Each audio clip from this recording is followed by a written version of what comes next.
So hi everybody, welcome back to my channel. So I'm in here early this morning working. As you can see, all of the bags and baskets I have behind me. And I wanted to come on real quick and just share some information or some tips with you guys that I am, I guess, learning and noticing as I'm, working on my Easter baskets and stuff like that. It's some stuff that I kind of already knew. So if you guys see me looking down, I wrote myself some notes to kind of share with you all, because I'm noticing as I'm doing my baskets. So I had mentioned to you guys on a video the other day that I had put some of my like items together. Like I had a box of Paw Patrol, I had a box that had just baby stuff and that kind of stuff. And I'm noticing how much easier that has made it for me when I have these items organized. So I kind of wanted to come on and kind of discuss that with you guys. Some tips on organization of your stockpile to help you when you're creating your gift baskets.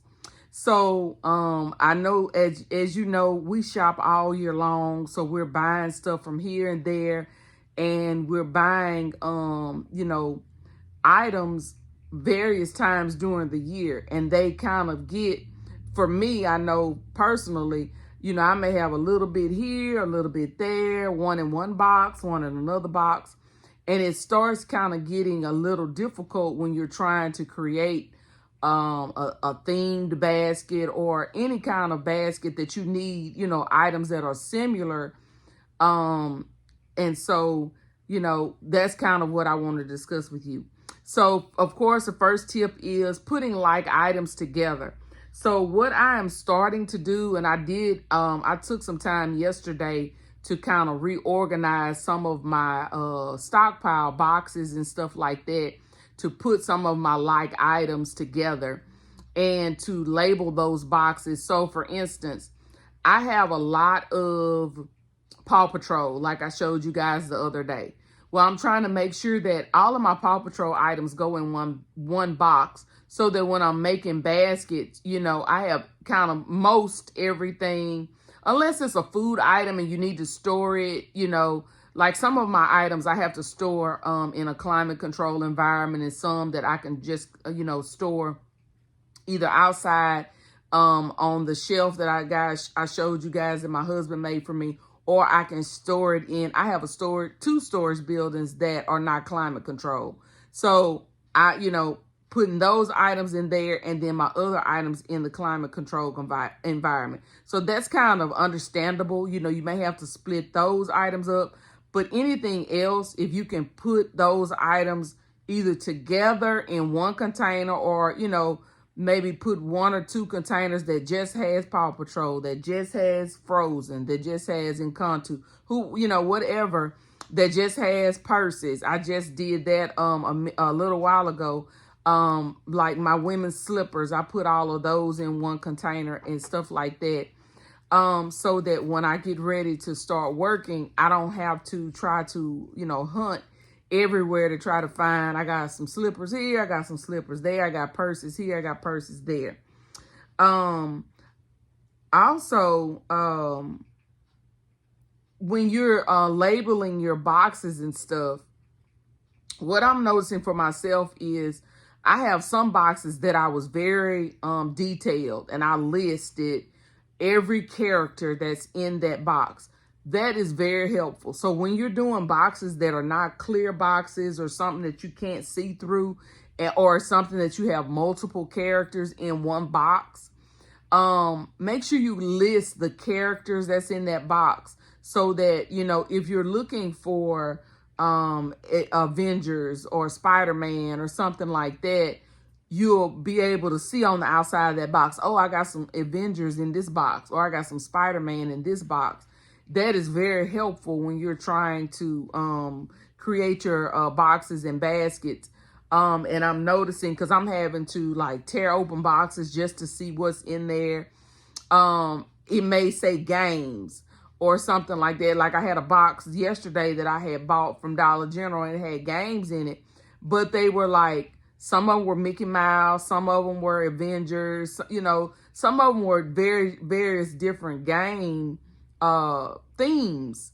And so, make sure you try to, if possible, be more specific, if it's a character specific game or something like that, to kind of help you identify what's in a box, so that you don't have to rip in, all your boxes trying to look for a character or something like that.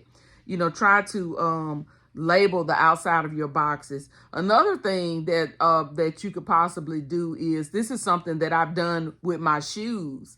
So a lot of times when I store my shoes, I store them in the shoe box and stack them, in my closet. So what I had started doing was taking a picture of the shoes, putting them on the outside of the box, so that when I was looking for a particular color shoe or a specific shoe, I didn't have to go through every shoe box to find that shoe. So if there's something that you have in a box, maybe it's advantageous for you to maybe take a picture and do like a collage, so you'll know what items are in this particular box, and so you won't have to try to rip into that box to try to figure out what, is included in that particular box. One of my other tips is possibly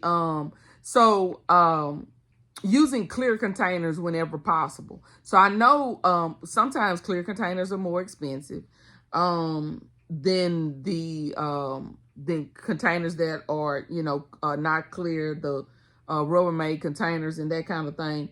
So my suggestion would be, if possible, using a clear container so you can see what's in the box. That's helpful to you as well. I like to use my clear containers in my climate control environments. Not so much in my non-climate control storage units.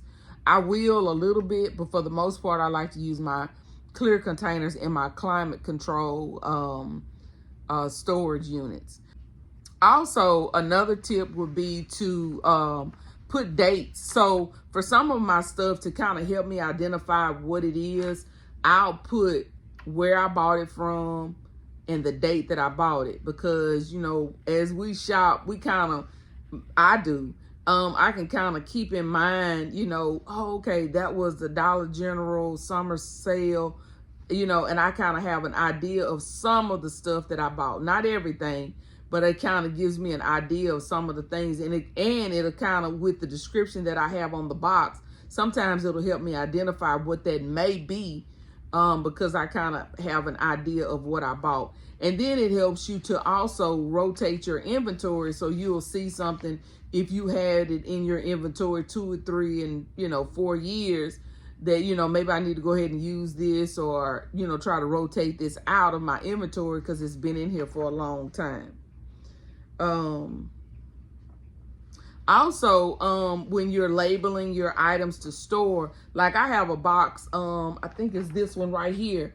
On the outside of the box, I labeled penny water balloons, so that I know when I am creating my baskets, because as we create our baskets, we kind of do like a rough total of how much the cost of the items that's going in our basket, so we'll know how much we can charge, or if we need to take items out to make our profit, in that particular basket more to our expectation.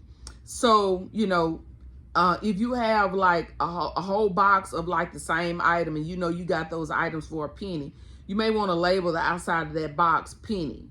But if you have like multiple items in that box, there's various items, I have some little stickers that I put sometimes on some of mine, that tell me what the price was. And then I also, on some of mine, if it has a sticker on it, I'll write in pen or whatever what I purchased it for, so it'll kind of give me an idea of, okay, well, I paid 20 cents for this. Okay, I paid $1. Okay, this was $5 or whatever it is, so that I'll know that I am, being profitable on my gifts as I'm creating my gift baskets. So I guess my last and final tip would be, so if you're like me and you have items that's stored in multiple locations. So I have items that I have stored in, I have 3 different storage units, and I have items that I store, in some of my closets here at home, in my home.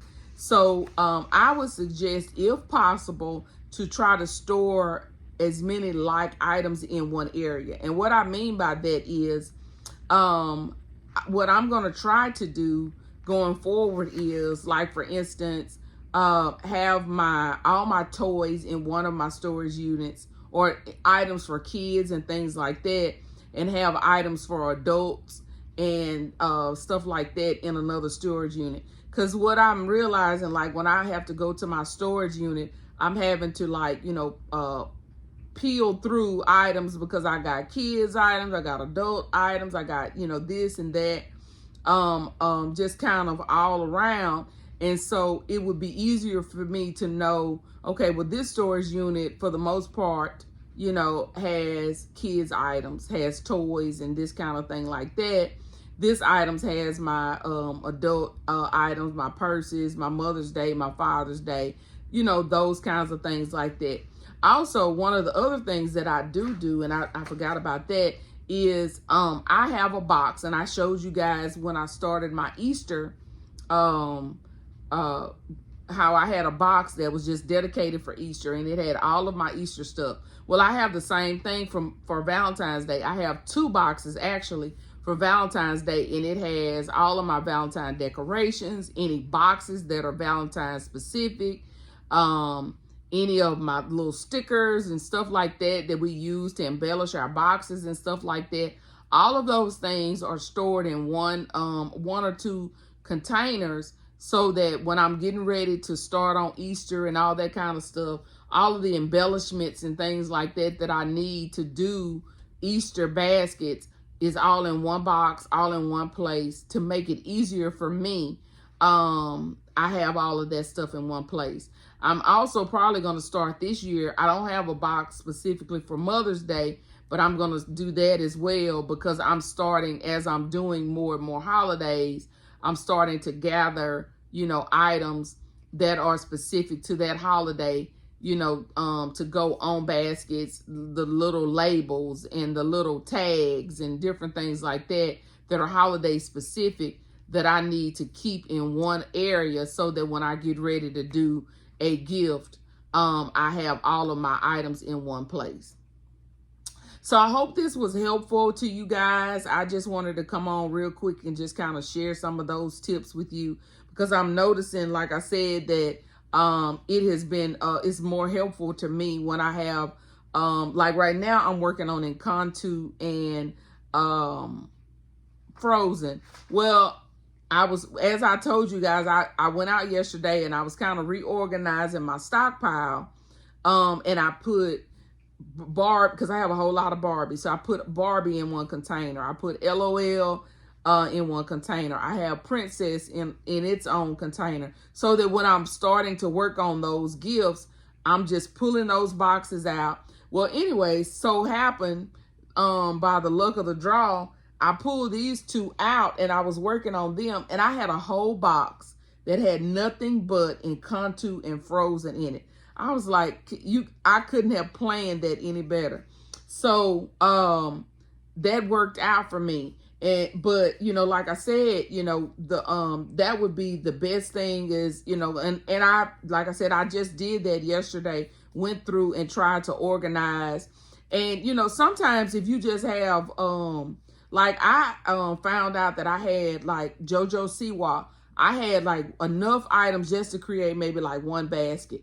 But it was like a little here, a little there, a little here, a little there. So what I did was I organized and put all of that together in like a Ziploc bag or something, so that when I got ready to start creating that one basket, I had everything in one place. So yeah, so you guys kind of think that, think some of those things through, and maybe, organize your stockpile to help you when you're starting to create gifts. I hope this was helpful to you. If it was, please give my video a thumbs up. Please don't forget to like, share, comment, and subscribe. And I'll see you guys on the next video. Bye, guys.